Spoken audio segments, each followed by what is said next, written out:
وفاقی وزیر موسمیاتی تبدیلی مصدق ملک نے کہا ہے کہ جو ہمارا پانی روکے گا اس کے ہاتھ کاٹ ڈالیں گے۔ ہماری فوج نے یہ کر کے بھی دکھایا ہے۔ اسرائیل کی طرح بھارت بھی معاہدوں کو نہیں مانتا۔ وہ وفاقی وزیر اطلاعات و نشریات کے ہمراہ اسلام آباد میں نیوز کانفرنس کر رہے تھے۔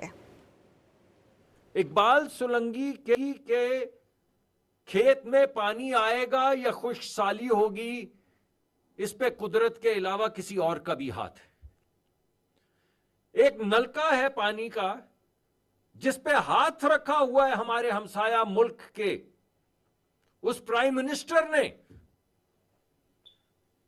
جو یہ کہتا ہے کہ میں ایک قطرہ پاکستان میں پانی نہیں بہنے دوں گا۔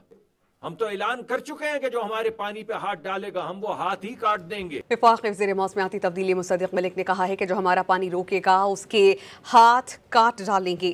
ہماری فوج نے یہ کر کے بھی دکھایا ہے۔ اسرائیل کی طرح بھارت بھی معاہدوں کو نہیں مانتا۔ وہ وفاقی وزیر اطلاعات و نشریات کے ہمراہ اسلام آباد میں نیوز کانفرنس کر رہے تھے۔ اقبال سولنگی کے کھیت میں پانی آئے گا یا خشک سالی ہوگی، اس پہ قدرت کے علاوہ کسی اور کا بھی ہاتھ ہے۔ ایک نلکا ہے پانی کا جس پہ ہاتھ رکھا ہوا ہے ہمارے ہمسایہ ملک کے اس پرائم منسٹر نے، جو یہ کہتا ہے کہ میں ایک قطرہ پاکستان میں پانی نہیں بہنے دوں گا۔ ہم تو اعلان کر چکے ہیں کہ جو ہمارے پانی پہ ہاتھ ڈالے گا ہم وہ ہاتھ ہی کاٹ دیں گے۔